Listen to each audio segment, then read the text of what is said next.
Hi thinkers, welcome to the Android development course on ThinkX Academy. In the previous tutorial, we have already seen how to implement the material login UI. So we have implemented these material input boxes, which are basically edit text and some buttons here. In this tutorial, what we are going to do is we are going to make sure we are going to implement some click listeners on these buttons so that the whenever the user is going to click these buttons, then some action is going to follow, right? So the first thing first, we are going to just make sure that these elements of this main.xml, activity main.xml, are binded to the main activity. And we are going to use the ID of each and every element. You can see that in XML we define this Android ID. You can see here it is email, and it is, you can see it is actually text input layout. So it's very simple to create. First of all, we will just type text I, and you can see that it shows some bunch of suggestions here. And one basic and very important thing is that for every element that you are going to use, there is a class available for Java, right? So if you have text input layout, you have a class in Java with the name text input layout. If you have button, you can see we have button here. We have a button class in Java, right? So when we want to just bind these elements, first we need to create the object of this class, right? Not the object, we will create the reference, right? So this is the text input layout. The first thing I'm going to do is create a variable m email and m password, which is basically going to be the email and password of these two inputs, right? So we have the two inputs here, text input layout, which is the email and the password. Now the second step is to bind these two elements inside of this main activity.java, and the simplest way to do is inside of the onCreate function. We already know that the onCreate function is called when the activity is created. So basically here I'm just going to write a comment here, bind XML values, right? Or I will write XML elements. All right, so let's see how we can bind them. First of all, we need to initialize these elements, right? So email, which is the m email reference, is going to be equal to find view by ID, which is an inbuilt function which finds the element, or you can say finds the view using the ID, right? And you can see the email, the text input email has the ID which is of email. So we are just going to write here. The way to write here is different. We will have to write r dot ID, which specifies the ID dot, you can see email is here, right? It shows in the suggestion all the IDs available, and I'm going to do the same with m password also. You can see the login and register buttons are also there, so their ID is login and register. So it's similar here. We will type bu, and you can see it shows a suggestion. A bunch of suggestions are here, but you can see the first suggestion is button, and when you double click on it, you can see it automatically import android.widget.button, right? Now here I will create two buttons. First one will be the m login button, and the second one is the m. Now what we can do is I will have to bind these buttons also, right? So I will use r.id dot, and you can see here we have the login button, and I'm going to do the same with the register also, right? r.id dot register. Now finally we have binded all these elements, and now we can actually add some functionalities to these elements. So when we want to implement these click listener thing, which is basically a listener which listens when the user clicks these button, right? So we will have to implement these click listeners. So let's see how we can do that.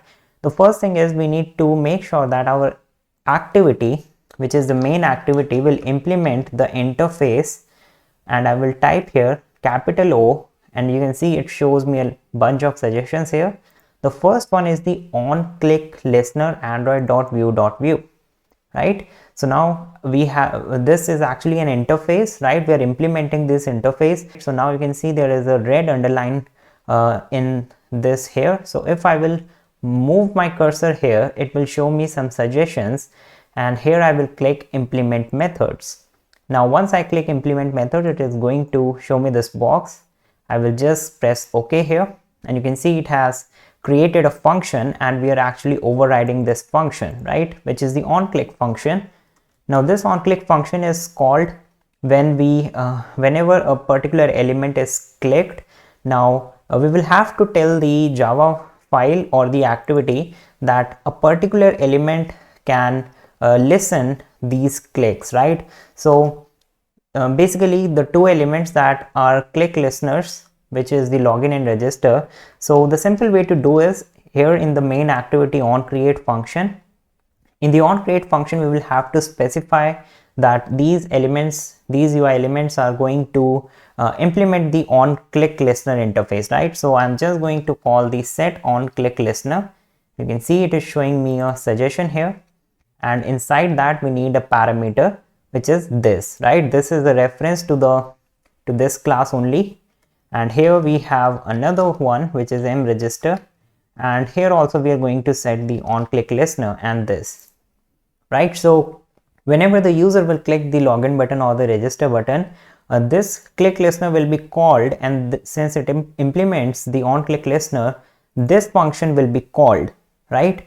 Now the question is, how will we implement what button is clicked, right? So if you click the login button, then also this onClick function will be called, and if the mRegister button is clicked, then also this function will be called.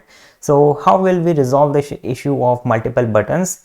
Well, the answer is very simple. Here you can see we have a parameter view, right? I will write it view so that it will be clear for you. Now this view is a reference to the view. So whenever we set a click listener, we pass this, right? And what happen is this login button, this onClick function is called with the ID of the button which is called. Now what we just need to do is simply we will create a switch case, and we will pass the view dot get ID function, which gets the ID of the view that was clicked, right? So if I will click the login button, the ID is actually login, right? log_in. And here we have the mlogin, which will call this function onClick. And now here I'm just writing a case where the view dot get ID, right? And here I will write the case that if the ID is equals to r.id dot login, right, which is this one, we are going to implement something here, right? Implement login button, or let's say we want to implement the toast message, right? So I'm going to write toast dot make text, and here I'm going to write main activity dot this, then the message, which is login button clicked, and finally I will specify the length and dot show function to show this toast message. And we know that after each case we need to specify the break keyword. And now if the case here is r.id.register, so if the register button is clicked, we are going to write another toast message here, and here I will write that actually register button is clicked, right? Now let's just simply run this inside of our emulator and see the output. Alright, so now you can see that our application is now installed on the emulator. I simply press the login button. You can see there is a toast message, a nice toast message here, login clicked. And if you will press register button, it is going to show you that register button is clicked. So that's all for this tutorial. We'll see you in the next tutorial. Thanks for watching.